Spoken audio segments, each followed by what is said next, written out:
अस्सलाम वालेकुम। अच्छा, आज की वीडियो में डिस्कस करेंगे एक कंज्यूमर आज मेरे पास आए जो कि कमर्शियल कंज्यूमर हैं। उनका जो टैरिफ है वो A2A04 है, जो कि कमर्शियल का टैरिफ है। और A1 जैसे कि आपको पता है डोमेस्टिक का टैरिफ होता है, A2 कमर्शियल और A3 जनरल सर्विसेज का। और आमतौर पे सब डिवीजन ऑफिस में मोस्टली A1 A2 A3 के कंज्यूमर्स आते हैं, जो मोस्टली आते हैं।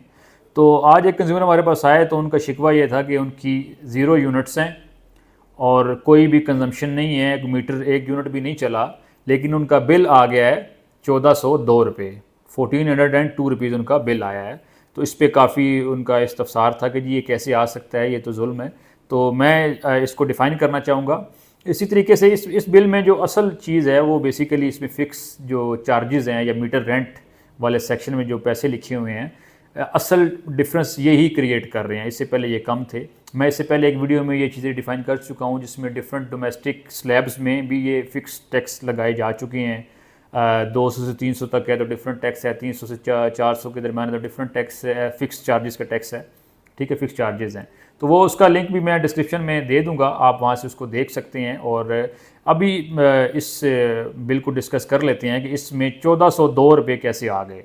तो अभी आपको अपनी स्क्रीन पे नज़र आ रहा होगा बिल, आप ये देख लें। सबसे पहले तो ये बिल जनाब, इसका टैरिफ है A2A04, जो कि कमर्शियल प्रेमिसेस का टैरिफ है। और अगर आप नीचे देखें तो यहाँ पे यूनिट कंज्यूम्ड, यहाँ पे अगर आप देख लें ये मीटर नंबर प्रीवियस रीडिंग है, प्रेजेंट रीडिंग है, MF जो मल्टीप्लाइंग फैक्टर 1 लगता है इस केस में, और यूनिट्स कितनी है, 0 हैं। अब यहाँ पे यूनिट्स तो 0 हैं, लेकिन अगर हम ओवरऑल इसका बिल देखें जो payable within due date है वो 1167 रुपीज़ हैं। ठीक है। अच्छा, अब इसमें देखें कि जो मीटर रेंट या फिक्स चार्जेस हैं, असल ये ही हैं कि जो कमर्शियल कोई भी बिल होगा उसमें 1000 रुपया फिक्स चार्जेस लाजमी लग कर आएंगे, चाहे आप एक यूनिट भी इस्तेमाल करें या ना करें। 1000 रुपया फिक्स चार्जेस की मद में आपको ज़रूर देना पड़ेगा। इस तरीके से देखें यूनिट कंज्यूम्ड में कुछ भी नहीं है। कॉस्ट ऑफ इलेक्ट्रिसिटी, ज़ाहिर बात है जब यूनिट कंज्यूम ही नहीं हुई तो कॉस्ट ऑफ इलेक्ट्रिसिटी की तो कोई तुक बनती ही नहीं है। और यहाँ पे आपके पास मीटर रेंट और फिक्स चार्जेस की सूरत में 1000 रुपया है। ठीक है, टोटल आपके पास जो चार्जेस हैं ISCO के चार्जेस वो 1000 रुपीज़ हो गए। फिर इलेक्ट्रिसिटी ड्यूटी भी यूनिट कंज्यूम पे लगती है, वो भी 0 है। TV फ़ी भी इसमें 0 लगेगी। उसके बाद GST है, GST 180 रुपीज़ लगाया गया है। उसके बाद इनकम टैक्स है 82 रुपीज़, क्योंकि ये जो भी इसके जिनके नाम भी ये बिल है वो फाइलर नहीं होंगे, इस वजह से उनको इनकम टैक्स लग रहा है। और 20,000 से नीचे हो तो वो 5% तक लगता है। उसके बाद एक्स्ट्रा टैक्स है, फिर फर्दर टैक्स है, और ये डिफरेंट टैक्सेस हैं। इसके लिए भी मैंने एक वीडियो ऑलरेडी बनाई हुई है जिसमें मैंने इन सब चीज़ों को डिफ़ाइन किया है कि ED इलेक्ट्रिसिटी ड्यूटी ये कैसे लगती है, TV फ़ी कितनी लगती है, कमर्शियल में कितनी, डोमेस्टिक में कितनी लगती है, GST कितनी लगती है, FPA कितना लगता है, quarter tariff adjustment, FC surcharge, different किस्म के जितने भी टैक्सेस एक बिल के अंदर लगते हैं उन सबको मैंने उस वीडियो में डिफ़ाइन किया। उसी का मैं डिस्क्रिप्शन में लिंक लाजमी दे दूंगा। इसमें आप देखें तो एक्स्ट्रा टैक्स भी लगा हुआ है 50 रुपये, फर्दर टैक्स लगा हुआ है, फिर रिटेलर टैक्स भी इसमें लगा हुआ है।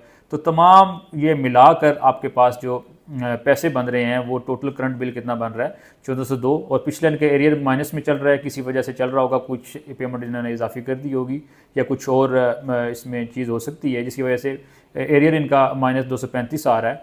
और उसके बाद जो करंट बिल इनका 1402 रुपये है, ये कटा के जो एंड पे आपके पास बनता है वो 1167 रुपीज़ बनता है। और ये बिल एक ऐसे ये जो पेएबल अमाउंट है 1167, ये एक ऐसे बिल की है जिसमें जो यूनिट कंज्यूम्ड हैं वो 0 हैं।